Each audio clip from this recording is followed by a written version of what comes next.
Queria que você abrisse sua Bíblia em Neemias capítulo 1. Neemias capítulo 1.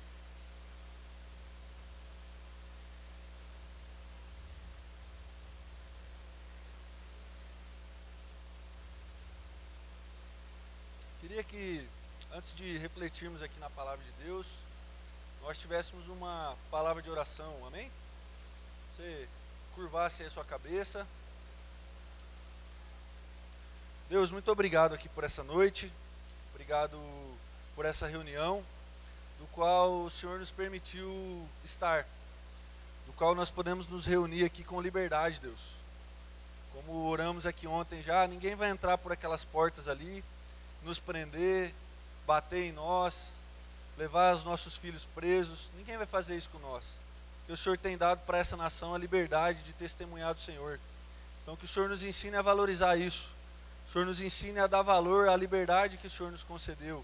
Nos ensine a usar da liberdade que o Senhor nos deu para anunciar a Tua mensagem, para ser testemunhas em Seu nome, para pregar a palavra aí fora, Deus. Nos ajuda nisso.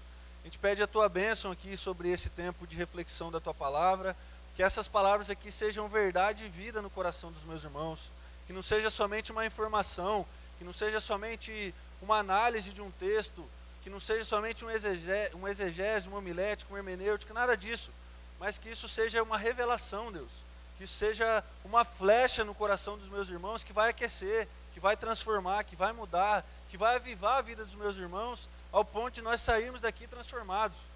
Não permita que nós saiamos daqui do jeito que entramos, Senhor, em nome de Jesus, mas que essa palavra aqui ministre, cure as nossas vidas, nos batize, Deus, com o Teu Espírito, nos dê graça, nos dê amor, unção, para poder Te servir ainda melhor, em nome de Jesus, amém e amém.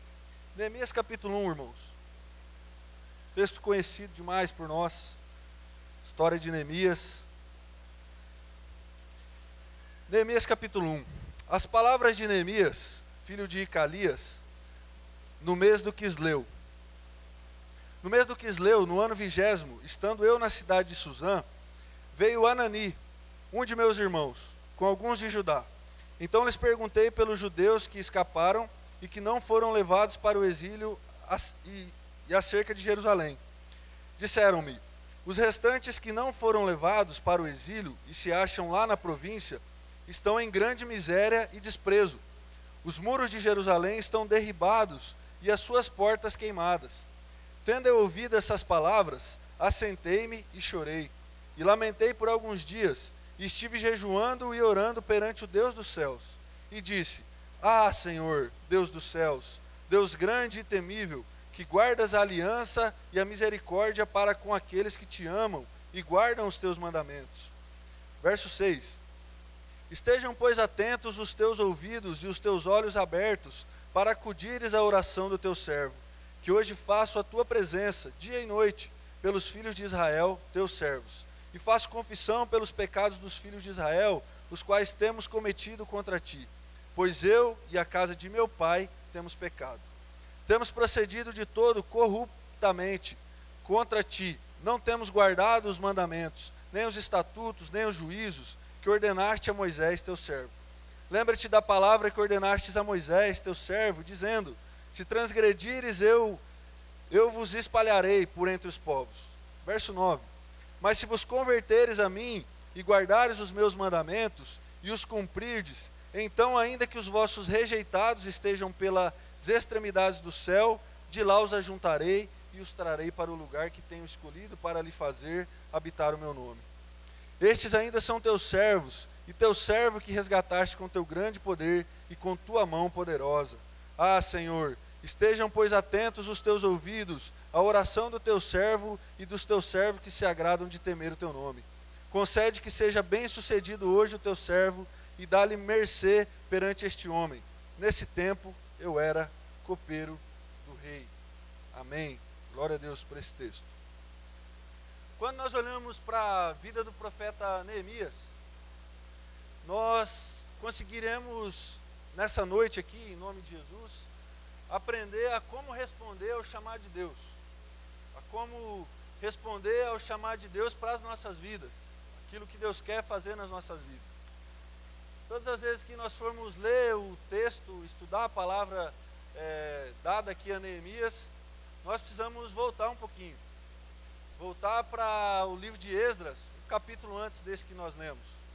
Não tem como ler Neemias sem a gente, no mínimo, entender o que aconteceu no livro de Esdras.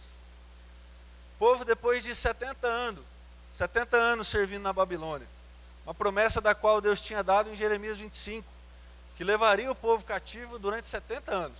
E assim Deus fez. Nessa promessa também, de que Deus um dia levaria o povo cativo, havia uma final dela ali, algo que refrigera o coração do povo. Ele disse que levaria o povo cativo durante 70 anos, mas traria-os de volta, os ajuntaria novamente. Talvez uma primeira coisa que a gente poderia aprender, que aquilo que Deus promete, Ele faz. Simples demais. Simples, talvez simples até demais, mas uma verdade. Ele falou que ia levar, Ele levou, o povo sofreu, foi judiado, perdeu laços culturais, amizades, famílias, mas um dia Ele trouxe de volta. Depois de 70 anos, o povo servindo ali o reino da Babilônia, Deus decide começar o processo de volta. E um homem chamado Zorobabel, que iniciou esse processo de restauração da cidade de Jerusalém, junto com 50 mil homens, começam a reconstrução da cidade que estava destruída. Zorobabel é responsável por isso. A gente vai ver isso no comecinho ali do livro de Esdras. Depois do ministério de Zorobabel se concluir, surge Esdras na história. Esdras se responsabiliza por reconstruir o templo. O chamado de Deus para a vida de Esdras era reconstruir o templo. Depois de 13 anos de trabalho de Esdras, firmemente, fielmente, e a gente vai ver isso também no livro de Esdras, recomendo a leitura aos irmãos, surge Neemias, nesse relato que a gente acabou de ler. Neemias está servindo como copeiro do rei. E como copeiro do rei, possuía muitos privilégios, isso é uma das coisas que a gente vai pensar agora. E de repente chega um de seus irmãos. E esse irmão começa a falar onde ele estava, que ele tinha acabado de voltar de Jerusalém. E Neemias pergunta para ele como é que está a situação em Jerusalém. E esse irmão, Icalias, não esconde nada dele. Rapidamente já diz, olha, as coisas não estão boas lá não.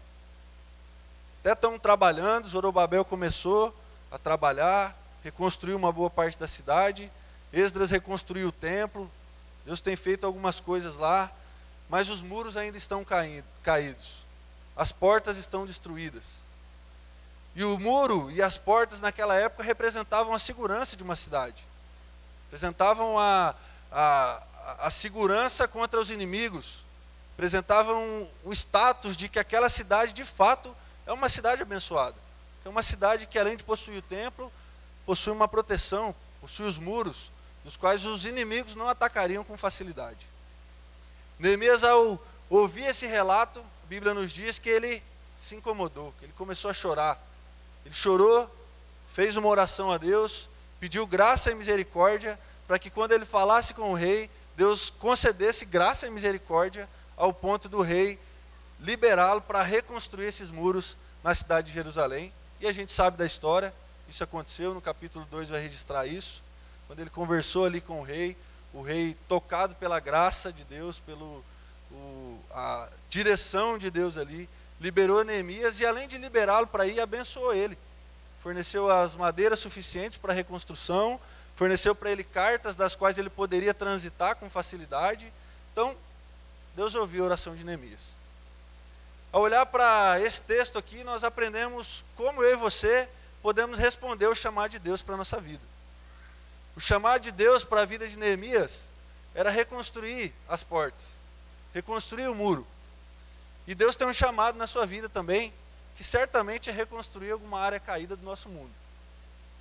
Certamente é dar vida para pessoas que estão mortas nesse momento. Como a gente falou aqui ontem, foi nos dado o ministério da reconciliação. Todos aqueles que foram reconciliados com Cristo, a esses foi dado o ministério da reconciliação. E a esses também a palavra da reconciliação. Deus tem um chamado na sua vida, Deus tem um chamado na minha vida. Certo é que isso existe, isso é um fato inegociável. Agora nós precisamos aprender, e o meu desejo é que nós venhamos juntos aqui, através desse texto, aprender como responder esse chamado. Qual precisa ser o nosso próximo passo? Como eu e você podemos responder às necessidades do mundo, que, como já dizia, ontem também citei isso, Aristóteles, que dizia que a vocação é onde existe uma necessidade no mundo. Onde existe uma necessidade no mundo, aí está uma vocação. Onde existe uma carência, aí é uma vocação. Um filósofo ateu falando isso. Certo é que Deus espera que a minha vida e a sua vida não seja uma vida vivida só para nós mesmos. Não seja uma vida vivida só para os nossos próprios interesses, os nossos bens. Mas Deus espera que a nossa vida seja gasta, e gasta com intensidade. Cada segundo, cada minuto, cada energia, cada recurso, cada real, cada centavo, cada noite sem dormir, cada noite mal dormida, precisa ser gasta não para que a gente fique rico, enche o nosso bolso de dinheiro, que a nossa empresa cresça cada vez mais, que o nosso nome seja reconhecido, que as pessoas nos sigam no Instagram. Não. Deus quer que a gente gaste a nossa vida pela vocação, o propósito e o chamado que Ele tem na minha vida e na sua vida. Meu desejo é que essas reflexões que vamos ter aqui a respeito de Neemias sejam luz para o seu caminho. Sejam luz para que esse caminho do cumprimento da sua vocação seja dado com gradatividade, passo a passo, um passo de cada vez, sem pressa, mas que ele seja cumprido. Em nome de Jesus. Amém? Quando a gente olha para Marcos capítulo 4, a gente vai ver Jesus no barco. Vocês conhecem esse texto também. Jesus está no barco com seus discípulos e de repente vem uma tempestade. E essa tempestade começa ali a bater no barco, a ferir o barco, ao ponto de pescadores experientes, como eram os discípulos, ficarem com medo e temerem por suas vidas. E Jesus estava dormindo, estava descansando lá na polpa do barco. Trabalhei bastante, tenho o direito de dormir, não é verdade? É isso que a gente faz quando chega do trabalho, dorme um pouquinho ali. Jesus estava fazendo isso.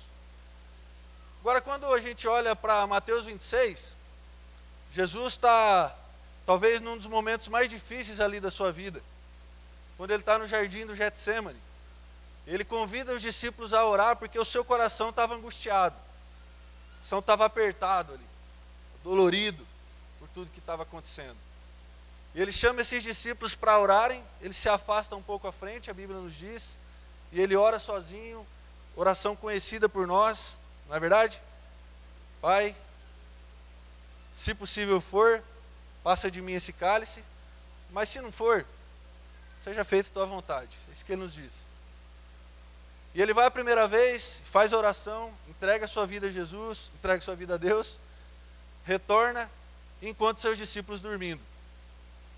Vai a segunda vez, ora, retorna, encontra seus discípulos dormindo, repreende-os novamente.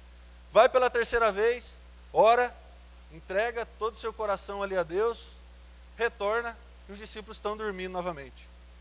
Ele repreende eles novamente e diz: olha, chegou a hora, acabou, está na hora de eu caminhar para a fase final aqui nessa terra. Mas espera aí, em um texto Jesus está dormindo, e ao ser acordado ele diz: ó, gente, vocês têm pouca fé, homens de pouca fé. Agora, em um outro texto, Jesus está repreendendo os meus discípulos porque eles estavam dormindo. O que a gente aprende com isso? Que na nossa vida há momentos que nós precisamos dormir, e há momentos que nós precisamos estar despertos. Há momentos que nós precisamos deitar na polpa do barco e descansar, e confiar, acreditar que quem está no comando de tudo é Deus, que a palavra que Ele deu, vamos atravessar o mar, vai ser cumprida em nome de Jesus. Agora há momentos na nossa vida que nós precisamos ficar despertos, e aí não é hora de dormir, é hora de estar acordado, é hora de estar atento, vigilante, com o coração ligado naquilo que Deus está fazendo. E a nossa vocação, o nosso chamado, é uma das áreas que nós não podemos dormir.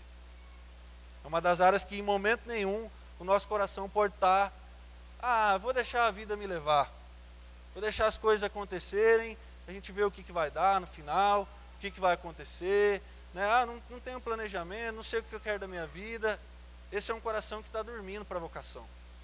E certamente o que Deus está gritando para você é: acorda, acorda, porque para isso nós não podemos dormir. Nós temos um mundo para salvar, nós temos um plano. Deus desenvolveu você num plano, querido, você querendo ou não. Você está dentro desse plano.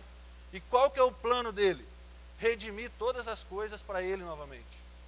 Trazer todas as coisas novamente. Reconciliar com ele todas as coisas novamente. E Deus conta com você para esse plano. E nós vamos aprender aqui em nome de Jesus como responder a esse chamado. Primeira coisa que a gente enxerga em Neemias aqui, que precisa incomodar e ministrar o nosso coração, é a disposição de deixar o seu serviço de copeiro do rei para servir os seus irmãos que estavam sofrendo em Jerusalém. Como a gente leu aqui, Neemias era copeiro do rei. Ele tinha ali muitos privilégios com isso.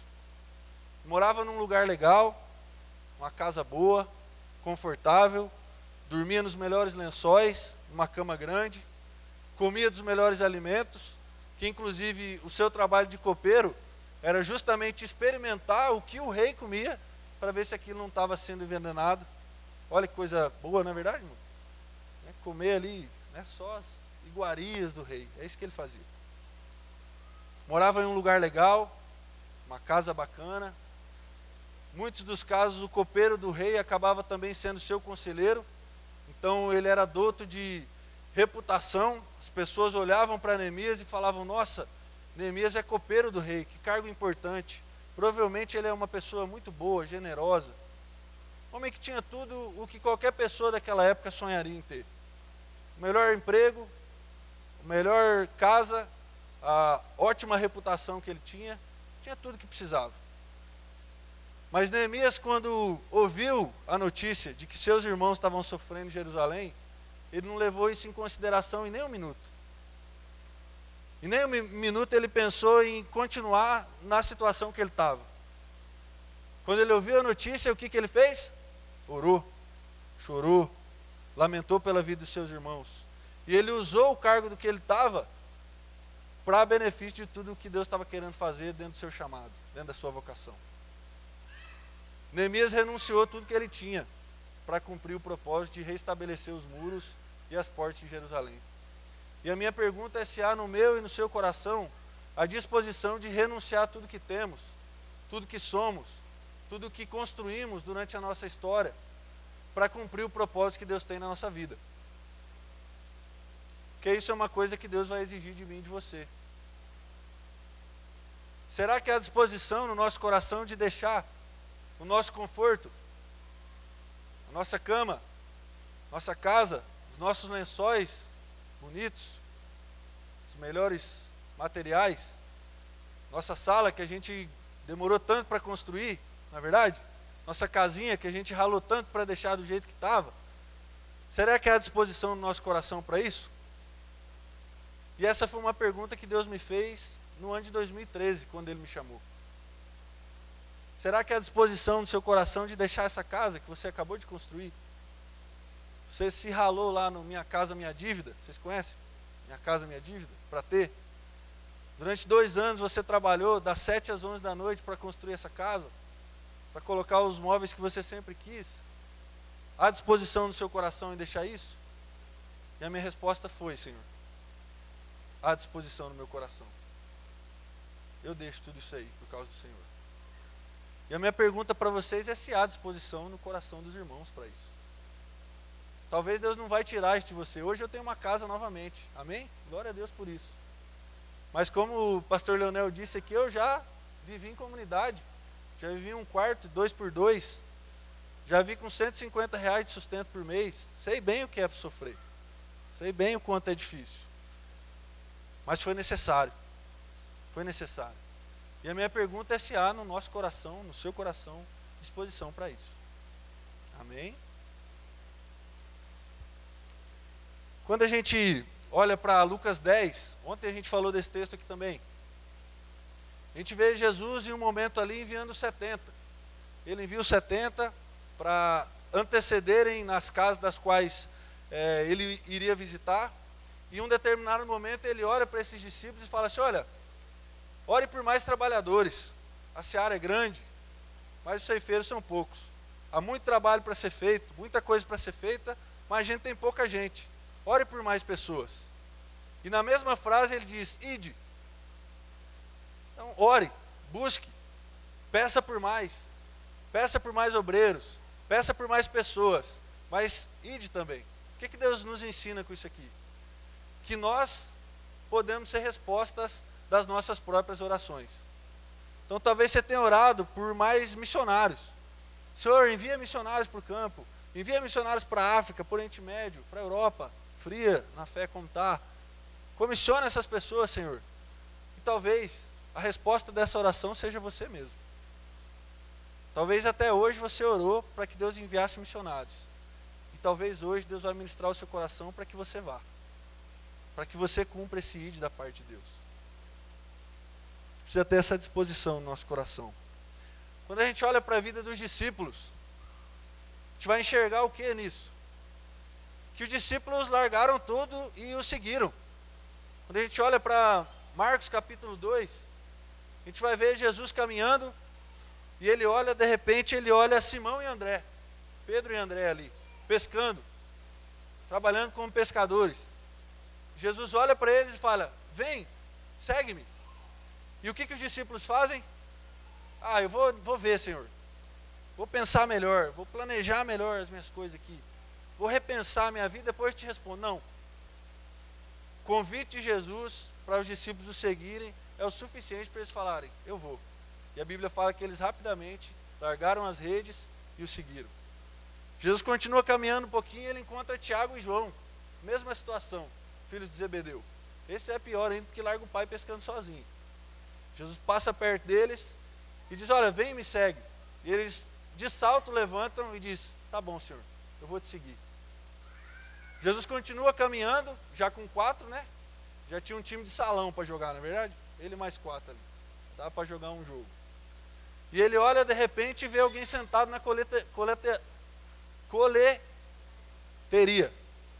E ele olha para esse irmão sentado na coleteria, chamado Levi, e diz, vem e me segue. Ele diz, eu vou. E deixa o seu trabalho, o seu ofício e o segue. Não tem muito misticismo, irmãos, em dizer sim. Não tem muito anjo voando, não tem muita janela tremendo, não tem uma palavra saltando no nosso coração, não tem muito misticismo, só tem uma palavra, sim, eu te sigo. Ou uma palavra que a gente gosta de usar, amém, Senhor, amém, eu aceito. Talvez Deus está chamando você já há bastante tempo, ministrando seu coração para que você assuma o ministério, para que você assuma o chamado que Deus tem na sua vida, e talvez você tenha dito para Deus, depois. Talvez você tenha dito para Deus, amanhã, quando eu me formar, quando eu me casar, quando eu concluir o que eu estou fazendo, quando eu tiver dinheiro, quando eu me aposentar. Talvez você está dizendo esse monte de desculpa. E a única palavra que Deus espera de você é a palavra com 3 letras. Sim. Sim, Senhor, eu vou te seguir. Há disposição no nosso coração para deixar o nosso conforto, para deixar os nossos bens, nossa comodidade, para servir o Senhor? Essa é a pergunta que eu deixo para os irmãos. Há isso no nosso coração? Há disposição no nosso coração? Quando a gente pensa no exemplo de Cristo, Filipenses 2 vai nos dizer isso. Que Cristo, não tendo por usurpação ser igual a Deus, se humilhou, se tornou um de nós, homem como nós, se vestiu de um de nós, se tornou, além de 100% Deus, 100% homem, para viver entre nós, para testemunhar a respeito do plano de Deus, do Deus eterno, na nossa própria roupagem, contextualizado conosco. Deus abriu mão dos céus para nos alcançar. E esse é o maior exemplo que nós podemos ter de renúncia. E ele não abriu mão para viver aqui como um rei. A gente sabe da história. Jesus nasceu numa estrebaria, com talvez 2 dos animais mais fedidos do mundo, em um lugar simples. Não tinha lugar para ele, nenhuma hospedagem, teve que nascer numa estrebaria. Em um determinado momento a Bíblia diz que Jesus não tinha nem onde reclinar sua cabeça. Trabalhou como um carpinteiro, comeu o que todo mundo comia, chorou como todos nós aqui choramos, passou pelo luto como talvez todos nós aqui passamos, ou um dia vamos passar. Ele sabia quem éramos nós, quando ele passou a ser um de nós, quando ele decidiu vir aqui, viver como um de nós. Jesus é o maior exemplo de renúncia que nós podemos ter. O maior exemplo de alguém que deixou a morada eterna para preparar lugar para nós um dia lá, para viver entre nós, morrer numa cruz, ser ressuscitado ao terceiro dia, como ele nos diz em João 15, preparar a morada para nós, para mim e para você. Há disposição no nosso coração de deixar o nosso conforto, deixar a nossa comodidade? Essa é a primeira lição e questionamento que o Senhor nos faz. Como já dizia Leonard Ravenhill, um marinheiro ficaria parado se ouvisse o clamor de um náufrago? O médico permaneceria sentado comodamente, deixando seus pacientes morrerem? Será que um bombeiro, ao saber que alguém está padecendo no fogo, ficaria parado e não iria prestar socorro? E ele termina o seu sermão dizendo: e você, conseguiria ficar sentado na frente da sua televisão, vendo o mundo ao seu redor ser condenado? Precisa perguntar ao nosso coração se há disposição em servi-lo. Amém, irmãos? Segunda coisa que a gente aprende com Neemias é que, além de rapidamente mostrar disposição no seu coração em renunciar, em abrir mão da sua vida, Neemias rapidamente também sentiu compaixão pelos seus irmãos. Ele se compadeceu desses irmãos que estavam padecendo, que estavam sofrendo, estavam sem os muros estarem reconstruídos, sem segurança. Havia compaixão no coração de Neemias. Havia compaixão de olhar para os seus irmãos e entender que eles eram irmãos, que eles eram como nós, que eles eram como ele. Como poderia ele continuar vivendo no palácio do rei, com todos os privilégios que tinha, sabendo que os seus irmãos estavam sofrendo, sabendo que os seus irmãos estavam chorando, estavam passando necessidades? Quando ele descobriu que seus irmãos estavam vulneráveis, ele rapidamente se transformou. Sua atitude foi outra. E há uma grande diferença entre mudar de ideia e mudar de vida. Neemias não só mudou de ideia. Neemias, a sua vida foi transformada por aquela informação. E nos nossos dias a gente muda de ideia muito rápido, não é verdade? Tem uma ideia sobre uma coisa, de repente a gente escuta alguém falando, a gente muda de ideia, mas a maioria das informações sérias que poderiam nos chamar e nos vocacionar, a gente não muda de vida, só muda de ideia. Ah, é verdade, irmão, realmente a África precisa de mais gente. Mudei de ideia, mas minha vida não mudou em nada. Neemias, ao receber essa informação, mudou de ideia também, mas sua vida também foi transformada.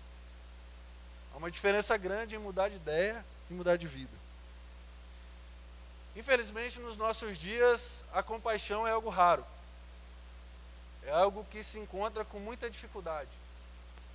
Justamente porque a nossa geração é uma geração antropocêntrica.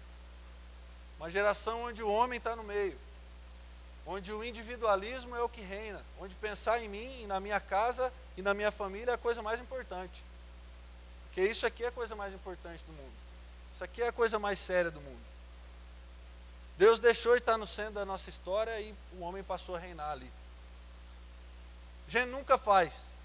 E quando faz, faz pensando no que a gente vai ganhar. A gente nunca ama, e quando a gente ama, a gente espera ser amado. A gente nunca dá, e quando a gente dá, a gente espera ganhar em troca. Porque no nosso coração, infelizmente, já não há mais muita compaixão. Já não há mais muita compaixão genuína, verdadeira. Compaixão que nos move, nos movimenta, transforma a nossa vida pela compaixão, pelas pessoas. Quando a gente olha para o exemplo de Paulo, no capítulo 16 do livro de Atos, Paulo está esperando um grupo. Ele, depois de ter sofrido ali alguns ataques em uma cidade, é levado até Atenas. Em Atenas ele fica esperando um outro grupo vir buscar, passar para eles seguirem a viagem missionária que eles estavam fazendo. E Paulo, enquanto esperava em Atenas, ele não conseguiu ficar quieto, sentado lá no café, tomando um cafezinho e comendo um pão. Ele não conseguiu ficar parado ali, só olhando a situação ao seu redor. E Paulo em Atenas começou a observar que aquele lugar que ele estava inserido era um lugar extremamente idólatra, onde as pessoas tinham tantos deuses, e a gente vai ver isso no relato, que havia inclusive o medo de ter deixado algum deus para trás. Eles fizeram um altar para o Deus desconhecido. Porque vai que a gente esqueceu de algum, né? Para ele não ficar bravo com a gente oferece um altar aqui para ele também. E Paulo, ao ficar um pouquinho naquele contexto, ele começa a observar. Ele começa a olhar que aquelas pessoas eram religiosas, que elas tinham um zelo religioso, filosófico. Pessoas que subiam nas praças e pregavam e valorizavam a eloquência, a fala. Mas Paulo viu que naquelas pessoas não havia Jesus. Que no coração daquelas pessoas, apesar de serem religiosas, que inclusive é a forma da qual ele vai pregar o evangelho para eles, ele começa dizendo: vejo que vocês são muito religiosos. Vejo que vocês têm um zelo religioso, uma inclinação por questões religiosas. Mas vocês não têm Jesus, aí não adianta nada. E Paulo, por um pouquinho de tempo que ficou em Atenas, foi o suficiente para ele sentir uma coisa por aquele povo. Além da curiosidade. Paulo sentiu compaixão. Ele viu que aquelas pessoas estavam gastando as suas vidas, oferecendo sacrifícios, orações, oferecendo seus bens, suas vidas para deuses falsos. Porque havia no coração de Paulo compaixão pelo perdido. Há compaixão no nosso coração, queridos? Todas as vezes que nos deparamos com alguém que ainda não conheceu Jesus, que ainda não entregou a sua vida para Jesus, alguém que ainda não conhece a verdade da qual nós conhecemos, como podemos, como diz Réveillon no seu sermão, como podemos olhar para um mundo perdido, condenado e continuar do jeito que estamos? Deus precisa nos batizar com o Espírito Santo, amém? Deus precisa nos batizar com os dons, a graça espiritual sobre nós, amém? Mas Deus também nos precisa batizar com compaixão. Compaixão precisa reinar no nosso coração. Compaixão que nos movimenta, que nos move, que faz a gente caminhar. Quando a gente olha para Jesus também, Jesus no livro de Marcos capítulo 9, ele está passando por um lugar e ele olha para um grupo de pessoas e ele diz: eu tenho dó dessas pessoas, porque elas são ovelhas que não têm pastor. Ele tinha compaixão das pessoas. Compaixão reinava no seu coração. Ele agia por compaixão. Ele se movimentava por compaixão. E a minha pergunta nesse ponto aqui é se no nosso coração há compaixão também. Porque compaixão é um sentimento que é fácil da gente explicar. É só a gente dividir a palavra. Compaixão. É algo que a gente faz com um sentimento, com algo que vai lá do fundo do nosso coração. E a palavra que ele usa para compaixão, no grego, é a palavra splashizomai. Parece um nome de outro idioma, né? Mas é grego. E essa palavra significa o sentimento que sai das entranhas mais profundas do coração humano. É assim que o judeu entendia compaixão. Um sentimento que é maior do que eu, que me movimenta, que me faz agir, que me faz caminhar, me faz fazer alguma coisa. E não só falar que eu tenho compaixão. Será que há compaixão no nosso coração, queridos? Será que há compaixão ao ponto da gente olhar para as pessoas, da gente olhar para irmãos que ainda não têm Jesus e movimentar o nosso coração em direção a isso? Será que quando olhamos para um grupo de pessoas talvez festando, indo para uma festa, afastadas dos caminhos do Senhor, ao sentimento que havia em Jesus? Eu sinto por esses, porque são como ovelhas que não têm pastor. Uma ovelha que não tem pastor, ela não sabe para onde ir, ela não encontra alimento, ela não encontra satisfação, não encontra caminho, não encontra propósito. E esse sentimento precisa haver no nosso coração também, como houve em Neemias. De ver seus irmãos, de olhar para as pessoas que estavam sofrendo ali em Jerusalém, e movimentar o nosso coração em abençoá-los, em servi-los. Deus espera isso aí de nós, em nome de Jesus. Terceira coisa que nós aprendemos aqui com Neemias é que Neemias, ele entendeu que ele era a resposta para o sofrimento do seu povo. Ele entendeu que só o que Zorobabel havia feito, que só o que Esdras havia feito não era suficiente. Que era necessário alguém que fosse servir e trabalhar naquele lugar reconstruindo os muros. Que o que Esdras tinha feito é ótimo, glória a Deus. Que o que Zorobabel havia feito é ótimo, glória a Deus. Mas o povo ainda continua sem os muros. E a resposta para isso é eu. Sou eu. Nós precisamos entender que para as necessidades das quais o Senhor nos inseriu aqui nessa nação, como eu falei aqui ontem, 25 milhões de pessoas no nosso país vivem uma situação de pobreza, que vivem uma vida onde eles sustentam a sua casa com R$140 por mês. Imaginem o que é isso, irmãos. Uma casa de 4, 5, 6, 8, 10 pessoas, que é sustentada com o valor de R$140 por mês. Ou quando a gente olha para um número ainda mais perturbador para o nosso coração, é olhar para uma nação como a nossa, de 207 milhões de pessoas, pessoas ricas, felizes, que sorriem, que vivem, que curtem a vida, que daqui a pouco vão pular carnaval, gastar milhões no carnaval, onde 16 milhões de pessoas vivem uma situação de extrema pobreza. Pessoas e pais de família que sustentam a sua casa com R$70 por mês. Com R$70 por mês. Imaginem o que é isso, irmãos. Talvez a gente vai sair daqui depois e a gente vai comer uma pizza, e essa pizza certamente vai ultrapassar esse valor. E tem irmãos que cuidam de uma família com esse valor de R$70 por mês. Um país onde a cada 45 minutos uma pessoa se suicida. Uma pessoa dá cabo da sua vida. Talvez o tempo que a gente estava aqui nesse culto, 3 ou 4 pessoas se suicidaram. Deram cabo da sua vida porque não tinham mais esperança, não tinham um caminho melhor para seguir. Esse é o país do qual nós vivemos. É o país do qual nós somos a resposta para ele. A resposta para esses dados não é o governo tal ou tal, o prefeito tal ou tal. Deus tem confiado a chave dessa nação para a igreja. Deus tem confiado a ação dessa igreja brasileira como um meio do qual nós vamos transformar essa nação. O meio do qual nós vamos mudar a situação dessa nação. E a resposta para isso ainda não vai vir. A resposta para isso é eu e você. A resposta para mudar a situação desse país é eu e você. Amém, irmãos? Eu não quero, irmãos, que a gente passe por aqui por acaso. Não quero que a minha vida nem a sua vida seja uma vida que passou na terra. Curtiu, nasceu, cresceu, ficou velho, faleceu. Não. Quero que a nossa geração, o nosso povo, o nosso tempo, seja o tempo que vai mudar a história do país. E Deus tem nos dado todas as condições para isso, não é verdade? Deus tem colocado o pão na nossa mesa, amém? Deus tem colocado o pão no almoço e na janta, amém? Tem nos dado café da manhã, amém? Tem nos dado força, vigor, saúde, fé, esperança, dons, graça, plenitude do Espírito Santo. Então o que está faltando, irmãos?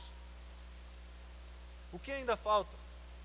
O que a gente está esperando? O que ainda está faltando para que a gente saia e seja a resposta para essa nação? Neemias entendeu isso. Neemias não pediu para alguém ir. Neemias não falou, rapaz, eu sei um cara bom aqui que vai ajudar. Não. Neemias, mesmo doto de um cargo tão importante como ele tinha, ele entendeu que ele era a resposta para aquilo. Isso me faz lembrar de um outro profeta. Um profeta chamado Isaías. Isaías capítulo 6 vai nos contar isso. Isaías tem uma experiência onde ele vê a santidade de Deus. Os anjos que cantavam para Deus, santo, santo, santo. Ao ter essa experiência, ele cai em arrependimento, em prostração. Ele diz, ai de mim, que sou pecador. Homem de impuros lábios, que habito no meio de homens de impuros lábios. Essa visão que Isaías tem. Imagina isso. Como isso deve ter sido tremendo ali para o coração dele. E de repente ele tem um encontro com Deus e nessa experiência, e de repente vem um anjo que tira uma brasa, e ele toca a boca de Isaías com essa brasa, e ele diz que estava purificando os lábios de Isaías. E depois disso, a pergunta que Deus faz é: a quem eu enviarei? Quem que eu vou comissionar para esse povo? Quem eu vou enviar para ser o meu profeta no meio desse povo de impuros lábios que você está falando? Está falando que eles são de impuros lábios, não é? Ah, tá bom. A quem eu enviarei para esse povo de impuros lábios? Isaías levantou a mão e disse: envia o Jeremias, envia o Ezequiel. Não. Isaías, ao levantar daquela experiência, disse: envia-me a mim, eis-me aqui, envia-me a mim. Isaías entendeu que ele era a resposta para o seu povo, entendeu que ele era a resposta para aquela nação, para aquela geração, e nós precisamos responder assim também. Não são os nossos filhos, irmãos, não são os nossos netos, somos nós. Não vamos colocar essa responsabilidade neles, em nome de Jesus. Eles vão continuar, mas vão continuar o que a gente vai começar, em nome de Jesus. Fico imaginando talvez Jesus no plano eterno. Imagina isso. Quando chega o momento ali de Deus enviar Jesus por intermédio de Maria, Virgem Maria, e Deus chega para Jesus ali, vamos imaginar essa cena, né? Ilustrar ela aqui. E Deus chega e fala assim para Jesus: olha, chegou a tua hora. É o momento de você descer, você nascer. Deve ter mostrado para ele, né, como seria na estrebaria, o processo todo. E Deus chega para ele e diz: Jesus, é agora. Você precisa ir lá cumprir aquele propósito lá eterno que você já sabia que ia acontecer. Imagina se Jesus falasse assim: ah, mas eu? Espera aí, Jesus. Espera aí, Deus. Eu não fiz nada. Que culpa eu tenho disso? Quem está pecando lá, bagunçando o mundo lá, é aquele povo lá, aquelas pessoas que o Senhor criou. Eu não fiz nada, eu sou inocente. Eu não tenho culpa disso aí não, vamos arrumar um outro jeito. Vou sofrer demais, vai ser dolorido, vai ser doído para mim. Vamos achar um outro jeito. Vamos enviar um anjo, o que o senhor acha? Vamos criar um outro ser intermediário, enviar, vamos. Mas eu não. Não foi isso que Jesus respondeu, irmãos. E Filipenses vai nos dizer isso também. Que ele nem cogitou a possibilidade de não responder ao propósito eterno de Deus. Ele assumiu a culpa por nós. Ele assumiu a responsabilidade por nós. Ele não se isentou disso. Ele não procurou um outro caminho. Ele veio aqui, viveu entre nós, morreu no madeiro, ressuscitou o terceiro dia, como a gente sabe da história. Jesus entendeu o propósito e se submeteu a ele. E eu e você precisamos agir como Jesus, como Neemias. A gente precisa entender que nós somos a resposta para essa geração, para as necessidades do mundo no qual Deus nos colocou. Amém? Então, isso é importante. Cutuca o seu irmão e fala para ele: eu não sou a resposta, você é.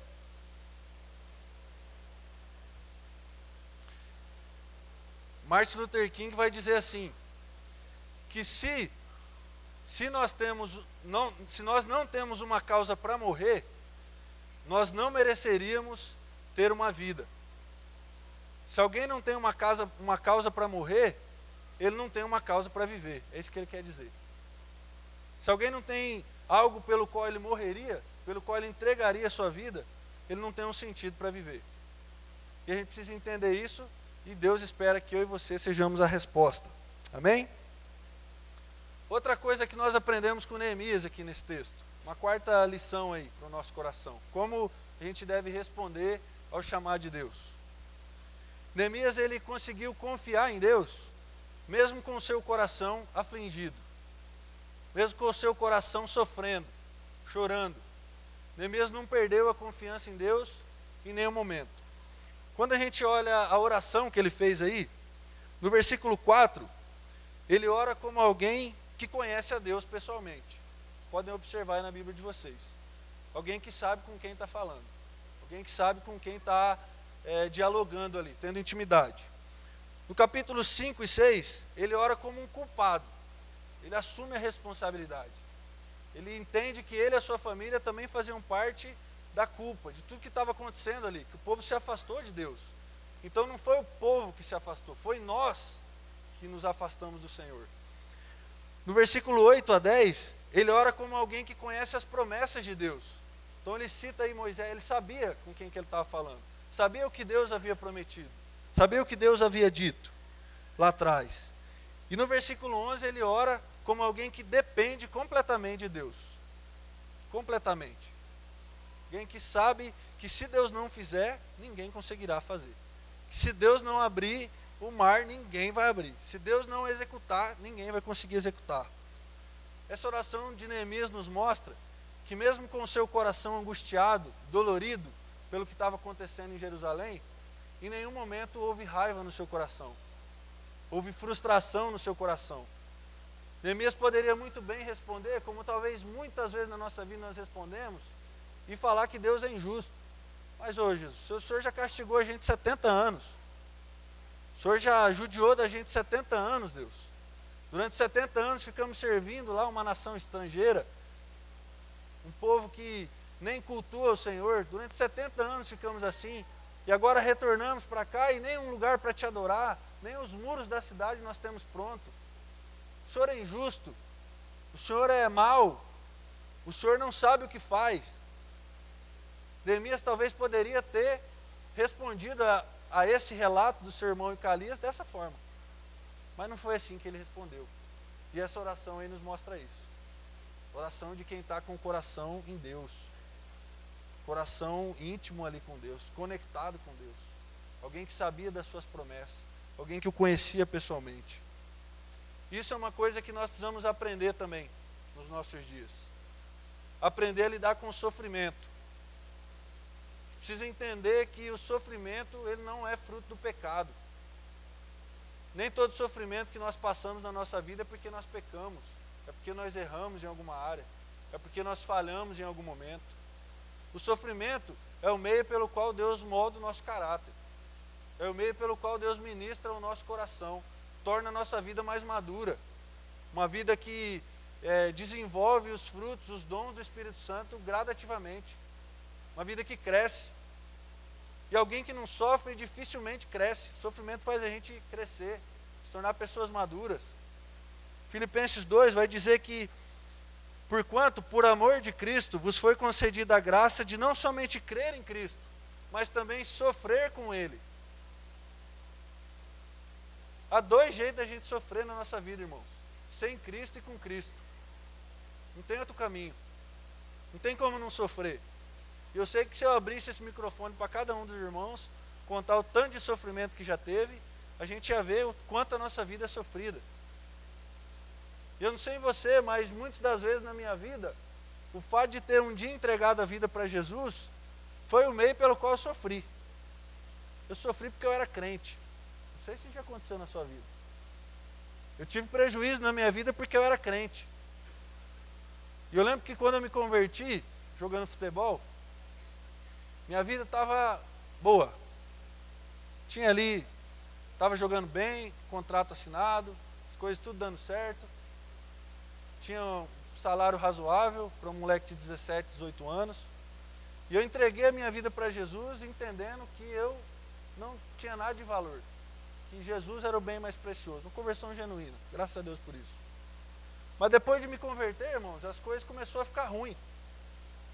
Eu machuquei o pé, quase quebrei o pé, fiquei 6 meses sem jogar. Meu contrato já vencendo, não foi renovado. Longe da família. Meus recursos pararam de chegar. As coisas ficaram difíceis para mim. E eu ficava assim, rapaz, me falaram que Deus é bom, e eu me converti, entreguei a vida para Ele e as coisas pioraram. Como é que é isso? Agora, talvez não vai dar tempo, mas eu poderia dizer para você a quantidade de lições que eu aprendi nesse período, os primeiros passos de fé. Porque o sofrimento tem esse valor na nossa vida. O valor de nos fazer crescer, nos fazer desenvolver, nos fazer pessoas melhores, pessoas que sabem se relacionar melhor, que começam a ter compaixão de outras pessoas. Neemias entendeu bem o sofrimento que estava acontecendo em Jerusalém. Entendeu que aquilo que estava acontecendo em Jerusalém poderia ser um motor do qual ele poderia orar mais, fazer mais, agir mais. A gente precisa aprender a confiar em Deus nas nossas vidas, mesmo em meio ao sofrimento. Precisa aprender a confiar em Deus e na sua soberania, mesmo quando as coisas não dão certas. Mesmo quando as coisas não vão do jeito que a gente está pensando que poderia dar. Porque às vezes a gente tem a impressão de que a gente sabe melhor os planos do que Deus, não é verdade? Então a gente fica assim, Deus, por que o Senhor não faz assim? Por que o Senhor não age por aqui? O caminho é esse aqui, Senhor. O Senhor está indo no lugar errado. Às vezes nosso coração age dessa forma. Porque a gente não consegue entender que Deus é um Deus soberano e que o seu amor é a soberania dele sobre nós. Ele nos ama e faz tudo o que faz porque nos ama. A gente olha para a vida de Jó, não é verdade? Um homem que tinha tudo, os bens, família abençoada, um homem temente a Deus, piedoso, uma casa, uma esposa, tudo que ele queria ter. E de repente a vida dele mudou de ponta cabeça, não foi? Perdeu tudo que tinha. Todas as suas coisas foram perdidas. E durante 41 capítulos, a gente vai ver Jó lutando com ele mesmo, com Deus, com seus amigos, com a sua esposa. Pensa numa guerra, né, irmão? O tempo todo ali, sendo forjado de todos os lados.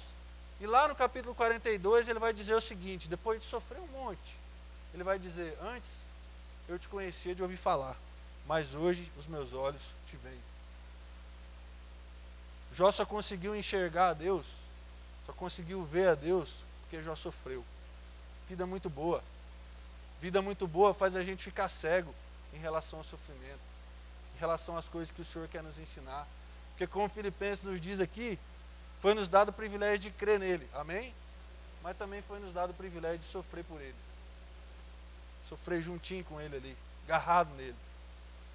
Ano passado, talvez a gente tenha, eu e minha esposa, temos passado por o ano mais difícil da nossa vida. Dentro de 30 dias, a gente descobriu que minha esposa estava grávida, mas nesse período também descobrimos que meu sogro estava com câncer. Mesmo período.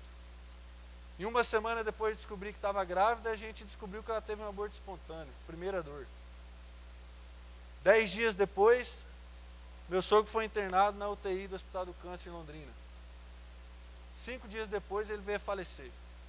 Menos de 30 dias nossa vida virou de ponta cabeça. Sem o sogro, minha esposa ainda sem conseguir lutar pelo filho que tinha acabado de perder. E a gente não sabia nem o que fazer direito na nossa vida. Não sabia nem como agir.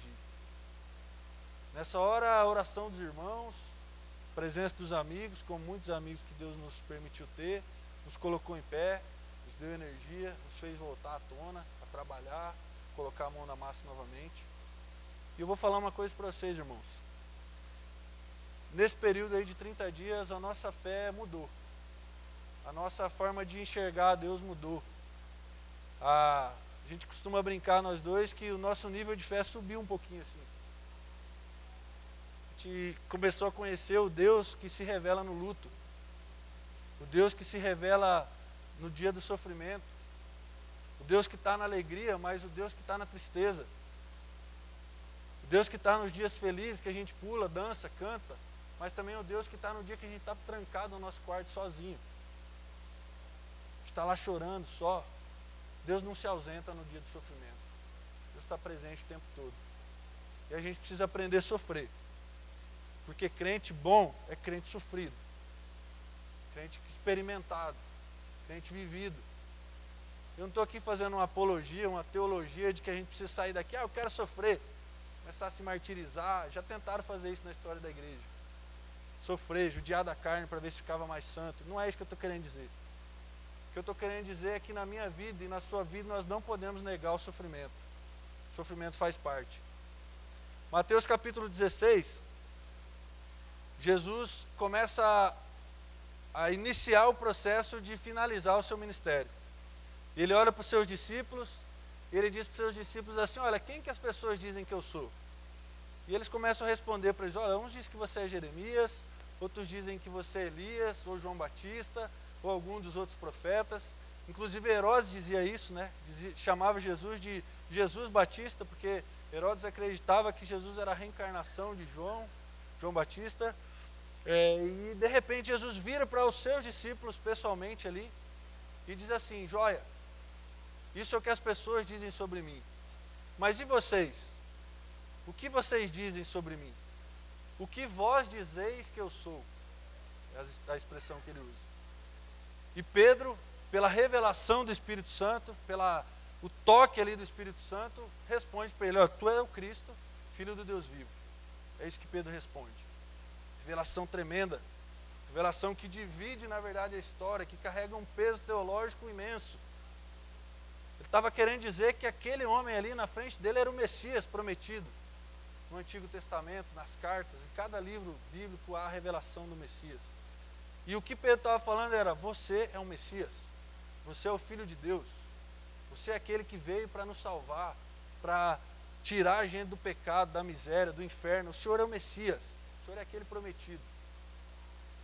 Depois disso, Jesus começa a revelar para Pedro quem ele era. E Jesus fala: joia, amém, glória a Deus, não foi carne nem sangue que te revelaste, mas o meu Espírito. O Espírito de Deus te revelou isso. E eu também te digo que tu és Pedro. Sobre essa pedra edificarei a minha igreja, as portas do inferno não prevalecerão contra ela. O que ligares na terra será ligado no céu, o que desligares será desligado no céu. Eu te dou toda a autoridade suficiente. Jesus estava revelando para Pedro ali a sua identidade, o seu chamado. Talvez como ele vai revelar no coração de alguns aqui hoje. Sua vocação, onde ele deveria trabalhar. É isso que Jesus está falando. E esse momento, talvez na vida de Pedro, uma vida que, convenhamos, teve altos e baixos. No momento ele estava morrendo por Jesus, no outro ele estava fugindo.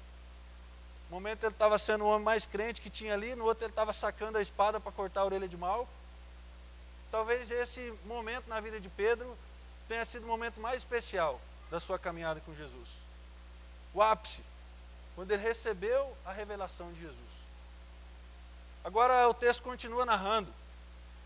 E Jesus, depois de descobrir isso, de entender que os discípulos tinham a noção de quem ele era, ele começa a caminhar para a fase final do seu ministério. E a Bíblia vai dizer que ele começou a falar para os discípulos que os dias finais estavam chegando. Mateus 16, podem ler isso. Que a fase final estava chegando, a fase difícil. E ele diz para eles assim: olha, é melhor a gente ir para Jerusalém. O que ele estava querendo dizer com isso para os discípulos era: gente, agora as coisas complicaram. Vamos descer para Jerusalém, vamos finalizar meu ministério, caminhar para essa fase final. E quando ele diz para os discípulos: vamos descer para Jerusalém, Pedro diz uma coisa para ele.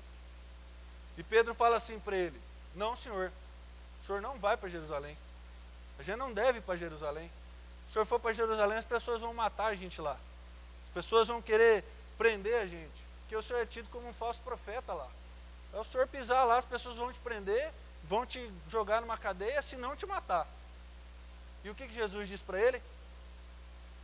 Arreda, Satanás, porque você pensa como os homens pensam, e eu ajo como Deus age, penso como Deus pensa. O que Pedro estava querendo dizer para Jesus é que Pedro estava querendo negar o sofrimento. O que Pedro estava querendo dizer para Jesus era o seguinte: Jesus, as coisas estão boas aqui, a gente está bem, nosso ministério está crescendo, olha o tanto de discípulos que a gente tem aqui atrás da gente, o senhor está curando todo mundo que passa no caminho aí, ó. Cego aparece, o senhor cura, gente morta aparece na tua frente, o senhor põe a mão, as pessoas são curadas. Olha aí o tanto de discípulo que a gente tem, pessoas que te amam. Nosso ministério está bombando, Jesus. As coisas estão dando certas, as coisas estão indo bem, está tudo certinho, para que ir sofrer? E na verdade, isso acontece com a gente o tempo todo, irmãos. A gente não quer sofrer, a gente nega o sofrimento. E quando o sofrimento no ministério de Jesus foi negado, ele foi duro ao ponto de falar: Pedro, você está sendo usado por Satanás, arreda-te, sai de perto. Isso é parte do meu ministério. Sofrer faz parte, irmãos. Sofrer faz parte. E eu e você precisamos aprender a sofrer com Jesus. Amém? Precisamos aprender a passar pelos nossos dias escuros com Jesus. Porque apesar de um dia chuvoso, nebuloso, escuro, o sol continua a brilhar lá no fim. A gente nunca pode esquecer disso. Quando a gente olha para Jesus, texto que eu já falei aqui em Mateus 26, Jesus no Getsêmani, ele ora, ele chora, ele passa por um momento de sofrimento. Muitos teólogos dizem que talvez o sofrimento que Jesus passou em oração ao Pai seja maior do que o sofrimento que ele passou na cruz do madeiro. Porque na cruz do madeiro ele já tinha se entregado. Que a maior luta do ser humano não é se entregar no madeiro, é se entregar para Jesus Cristo, para Deus completamente. E ali Jesus está sofrendo, chorando ali no Getsemane, e ele ora a Deus e diz: Senhor, vai ser difícil demais, vai ser muito dolorido. Se for possível, passe de mim esse cálice. Se tiver um jeito, se tiver uma forma, um caminho mais fácil para a gente tomar, vamos escolher esse caminho, me ajuda nisso aqui. Mas Senhor, se não for possível, faça em mim a tua vontade. Estou disponível aqui para o Senhor fazer.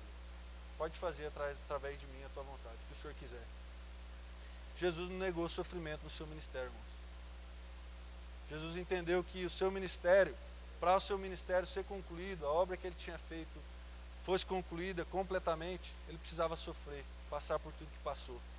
E a gente também não pode cair na tentação de negar o sofrimento, de achar que o sofrimento é diabólico, é do mal, quer nos matar, nos ferir. Não. O sofrimento faz parte.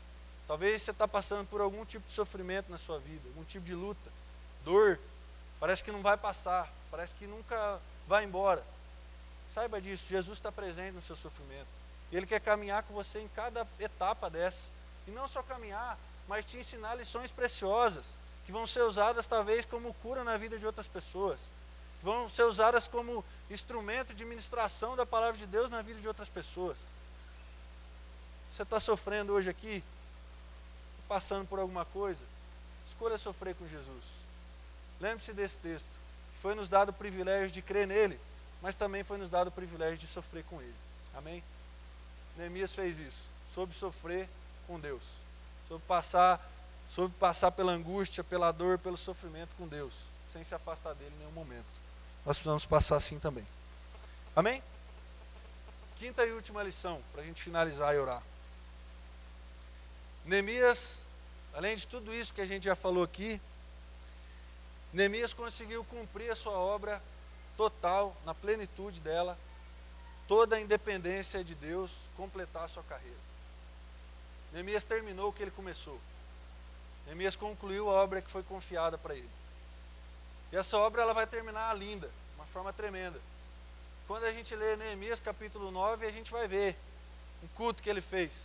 As pessoas se arrependendo, indo até a frente, confessando seus pecados. Neemias soube terminar o que ele começou. Eu nunca me esqueço do ano de 2016, quando o pastor Mário, fundador da missão, compartilhou com a gente um devocional. E nesse devocional ele falava sobre o Deus que é o Alfa e é o Ômega. E a exposição que ele deu desse texto foi a seguinte: que Deus é o começo e é o fim da nossa vida. Amém? A gente já sabe disso. Mas que por muitas das vezes, nas nossas iniciativas ministeriais, nos nossos projetos ministeriais de vidas, a gente só lembra de Deus no alfa. A gente só lembra de Deus para começar as coisas. Me abençoa, Senhor, vamos começar juntos e tal. E geralmente no processo a gente acaba esquecendo. Ele não se torna o ômega da nossa vida, das nossas iniciativas, dos nossos projetos. Neemias conseguiu começar com Deus e terminar com Deus. Começo ao fim, na dependência dele. Tudo que fazia em oração. Passou por sofrimento, por dor, por perseguição religiosa. Algo que a gente tem conseguido viver com os irmãos lá que passam por isso constantemente. Passou por isso. Pessoas que o perseguiam, que o acusavam, tentavam atacá-lo, mentindo, inventando histórias sobre eles. Ele passou por tudo isso e passou na dependência de Deus, crendo que Deus é quem tinha começado tudo aquilo. E ele conseguiu completar a sua obra bem. E na nossa vida precisa ser a mesma coisa. Precisa completar os ciclos que nós abrimos. As iniciativas que nós começamos, nós precisamos concluí-las, precisamos terminá-las. Na verdade, a nossa vida precisa ser uma vida que vai terminar bem. Pode ter começado atravessado, pode ter começado mal, de forma errada, com algumas coisas ainda para costurar, consertar. Mas o importante não é como começa, o importante é como vai terminar, como que ela vai chegar lá no fim. Quando a gente olha para o apóstolo Paulo, dizendo para o seu filho na fé ali, Timóteo, na sua segunda carta a Timóteo, que inclusive É a última carta de Paulo, antes de falecer. É a carta do seu coração. É a carta que ele estava deixando ali o registro do seu coração, das coisas que precisavam ser feitas ainda, das lições que ele aprendeu na vida. Ele vai dizer no final dessa carta o seguinte: quanto a mim, já estou sendo oferecido por libação. Já estava sentindo que os últimos dias dele estavam chegando.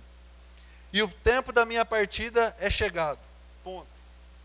Foi uma noção de que os últimos dias estavam chegando. Ele vai dizer assim: combati o bom combate, completei a carreira e guardei a fé.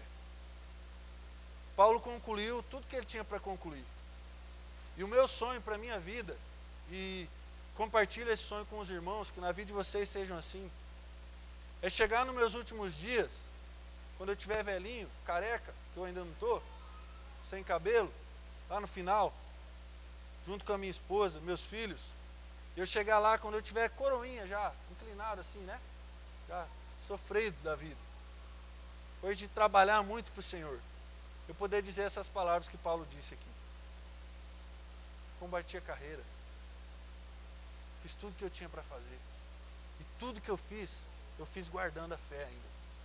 Sem tropeçar em nenhum momento. Quero chegar nos meus últimos dias, irmãos. Os últimos dias de vida da minha vida. E eu ter a certeza que eu fiz tudo que eu tinha que fazer. Que eu dei o meu máximo em tudo que foi me confiado. Que eu dei a minha vida completamente em tudo que Deus colocou nas minhas mãos. Eu não quero chegar no final da minha vida sabendo que eu poderia ter dado mais, poderia ter feito mais, ter oferecido mais. Eu quero que Deus seja o alfa, e quero que Deus seja o ômega da minha vida também. Que Ele esteja no começo, mas que Ele também esteja no fim. Que Ele esteja agora, mas também esteja lá no final. Minha oração é para que Deus nos leve a gastar a nossa vida completamente ao Senhor. Intensamente. Uma vida que viveu, que deu tudo que tinha, que não sobrou nada. Daqueles dias dos quais a gente trabalha o dia todo para o Senhor e gasta a nossa energia, gasta as nossas forças, o nosso recurso, e a gente deita na nossa cama e a sensação que a gente tem é: eu fiz tudo que eu podia fazer. Eu dei o meu máximo. Neemias acabou os seus dias assim, fazendo tudo que tinha para ser feito. Com culto oferecido ao Senhor, com as pessoas sendo ministradas, arrependidas. Que Deus seja o alfa, que Deus seja o ômega da nossa vida. Jesus também terminou assim. Jesus concluiu completamente a obra que foi confiada a ele. Começo ao fim. Nasceu da Virgem Maria, trabalhou como um carpinteiro com seu pai José, ensinou tudo que, aprendeu tudo que podia aprender sobre a lei, orou, foi oferecido ali no templo, começou o seu ministério aos 30 anos, convidou os discípulos para estar com ele, ensinou esses discípulos o que deveria ser feito, como deveria ser pregado o evangelho, aonde eles deveriam ir, entendeu o momento de sofrer, entendeu que era necessário sofrer, descer para Jerusalém, entendeu que a cruz, que o madeiro que era proposto ali sobre ele, fazia parte do seu chamado, fazia parte daquilo que Deus queria construir na vida dele, se entregou completamente ao Senhor. E na cruz do Calvário ele pôde dizer para mim e para você que isso soe como ministração personalizada, específica de Deus no nosso coração. Lá na cruz ele pôde dizer: está consumado. Acabou. Terminou. Eu fiz tudo o que eu podia fazer aqui. Tudo que o Senhor me deu para fazer, eu fiz. Tudo que o Senhor me confiou, eu fiz. Está consumado. Está feito. E a gente sabe do final que é mais feliz que isso, né?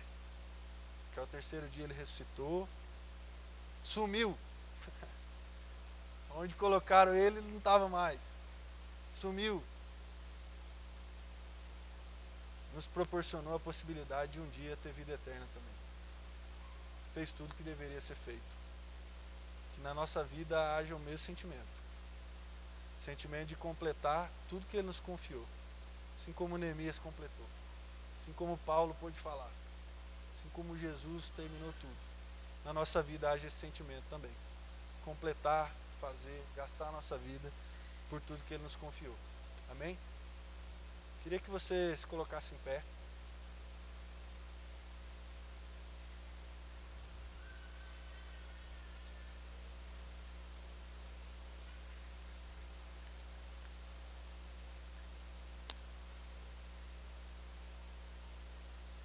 Eu queria que você inclinasse a sua cabeça aí onde você está, que você fizesse essa oração, em cima de tudo que falamos aqui. Que Deus nos ensine a responder ao chamado da forma correta. Deus nos ensine a responder ao chamado, como a gente falou aqui, completando a carreira, cumprindo tudo que nos foi proposto. Que Deus nos ensine a cumprir o nosso chamado, entendendo que nós somos a resposta para o sofrimento. Nós somos a resposta para essa geração. Que Deus nos ensine a responder ao chamado, tendo compaixão, sem perder o sentimento, sem perder a compaixão pelos nossos irmãos. Que Deus nos ensine a responder ao chamado, à vocação de Deus para as nossas vidas, se dispondo completamente a deixar o nosso conforto, deixar a nossa comodidade para servir ao Senhor completamente. Eu sei que no meio da gente aqui tem pessoas que foram chamadas ao Senhor, chamadas para um ministério específico, algo que talvez Deus falou com você já há algum tempo, e talvez no teu coração houve muita dificuldade para se render a isso. Talvez essa dificuldade permaneça até hoje. E Deus talvez trouxe a gente aqui para te dizer o seguinte: que hoje é o dia de você se entregar ao Senhor.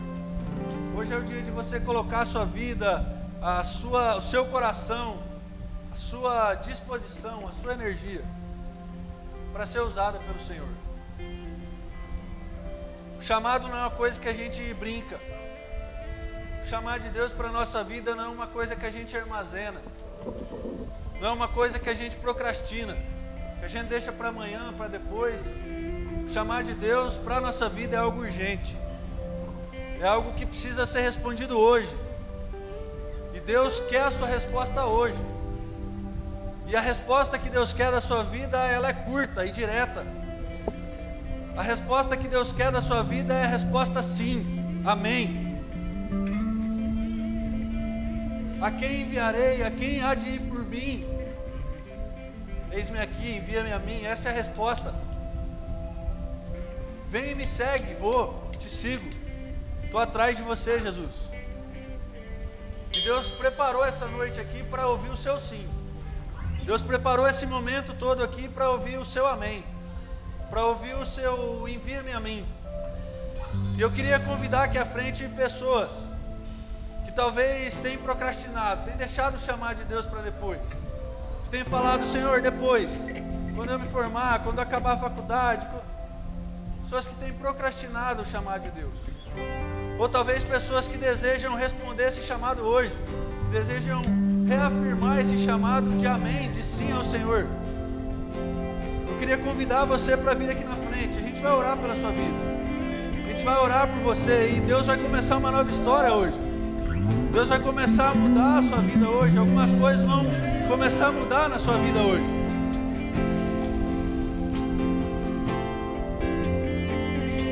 Espírito Santo de Deus, ministra aqui, Senhor. Vem aqui na frente, responda ao Senhor.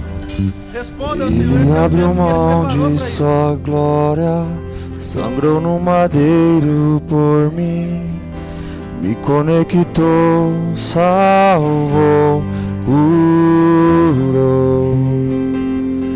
Ele me deu um destino, uma capa e um pouco de vinho. Ele me deu unção, cajado e pão. Pôs o anel em meu dedo e me tirou o medo. Novas sandálias pra suportar o id. Pôs o anel em meu dedo e me tirou o medo. Novas sandálias e disse: vai.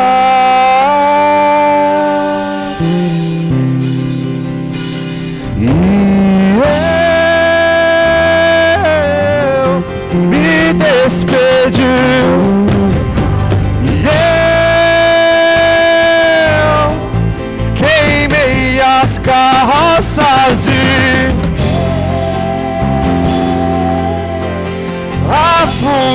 meus barcos no cais. Ele abriu mão. Ele abriu mão de sua glória, sangrou no madeiro por mim, me conectou, salvou, curou. Ele me deu um destino, uma capa e um pouco de vinho. Ele me deu unção, cajado e pão. Pôs o anel em meu dedo e me tirou o medo. Novas sandálias pra suportar o id. Pôs o anel em meu dedo e me tirou o medo. Novas sandálias e disse: vai.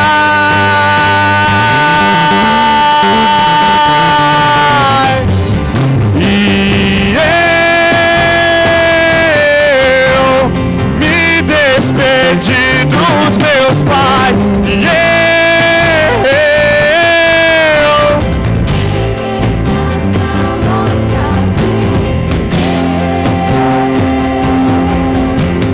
afundei meus barcos no cais. E eu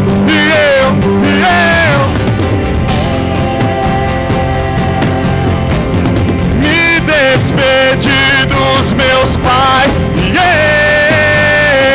eu queimei as carroças e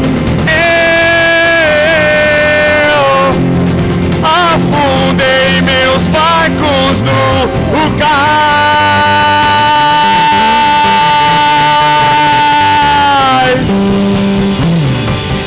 Pra onde eu irei, se eu não tenho pra onde voltar?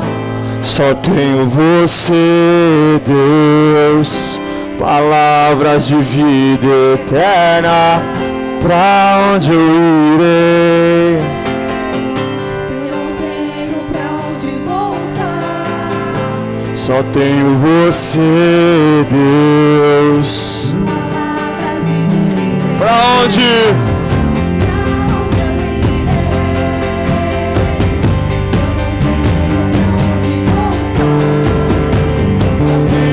Você, Deus, palavras de vida eterna. Pra onde eu irei, se eu não tenho pra onde voltar? Só tenho você, Deus, palavras de vida eterna. Pra onde eu irei, se eu não tenho pra onde voltar? Só tenho você, Deus, palavras de vida eterna. Pra onde eu irei, se eu não tenho pra onde voltar? Só tenho você, Deus, palavras de vida eterna. Pra onde eu irei,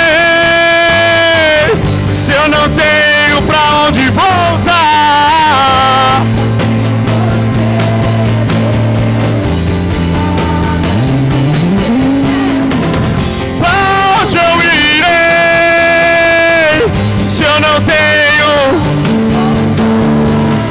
Só tenho você, Deus. Pra onde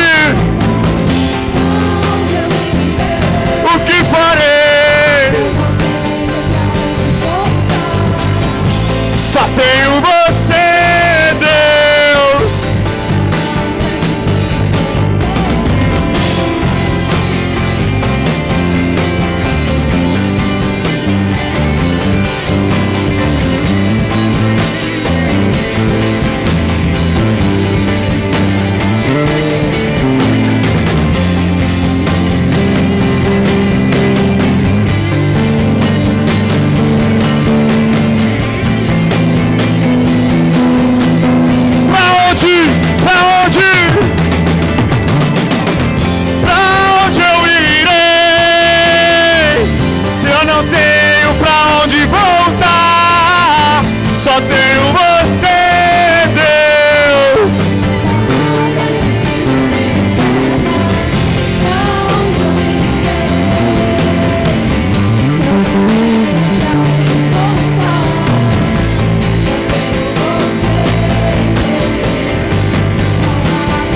Pra onde eu irei? Pra onde eu irei?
Sou totalmente teu. Fui encontrado pelo seu amor, pelo seu amor. Sou totalmente teu. eu sou. Fui contemplado em ser Com você ser um. Eu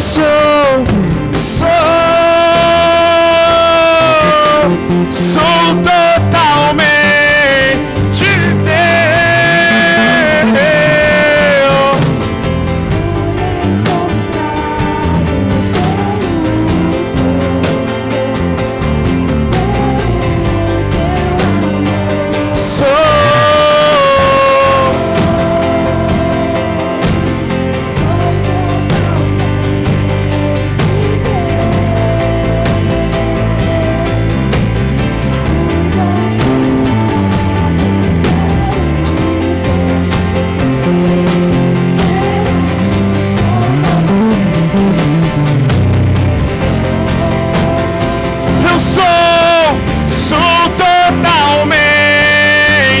teu.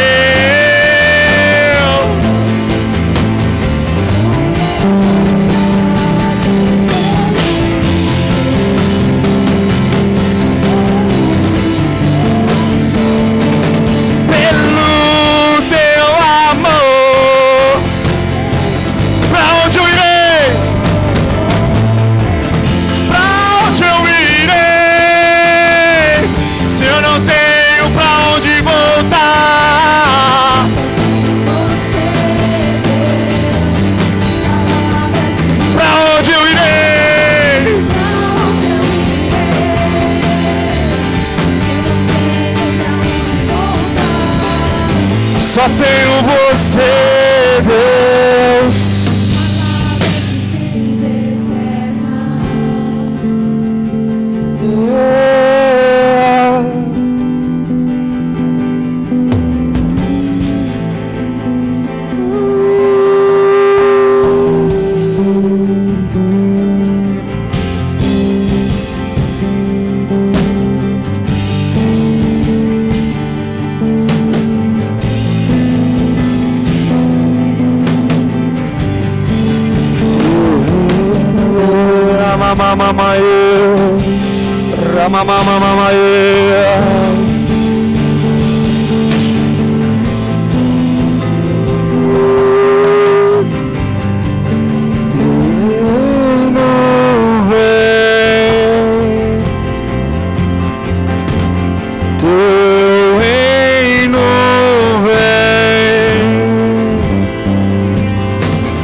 Peça isso.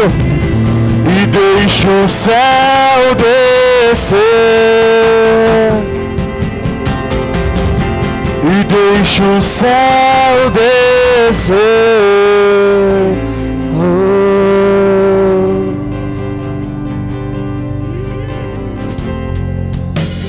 Aleluia, Jesus. Glória a Deus. Aleluia, glória a Jesus, glória a Deus, nós te amamos, Senhor, glória a Jesus, glória a Deus, aleluia.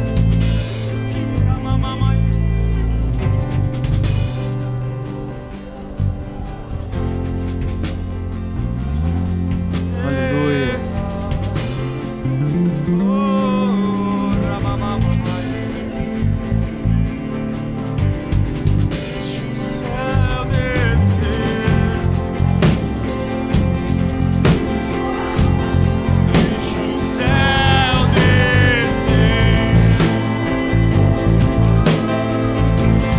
Deixa o céu descer e deixa o céu descer e deixa o céu descer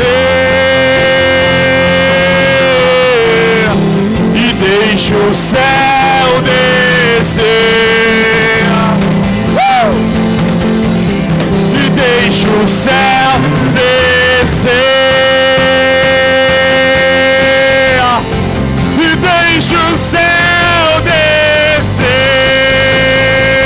Oh, pois teu é o reino teu, é a glória pra sempre. Pois teu é o reino teu, é o poder e tua é a glória para sempre. Amém, amém.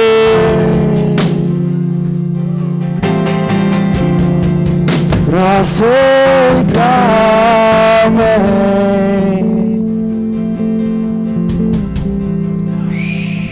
Aleluia, Jesus. Glória a Deus.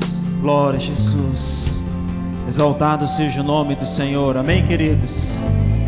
Glória a Deus. Aleluia. Glória a Jesus. Nós somos gratos a tudo que o Senhor fez no nosso meio nesses dias, nesse final de semana, nesta noite. Amém? Glória a Jesus. Irmãos, nós passamos um pouco do horário, mas eu creio que Deus tocou em pessoas aqui nesta noite. Amém? Creio que pessoas foram tocadas, ministradas pelo Senhor, e nós somos gratos ao Senhor por isso. Você pode aplaudir Jesus nessa noite?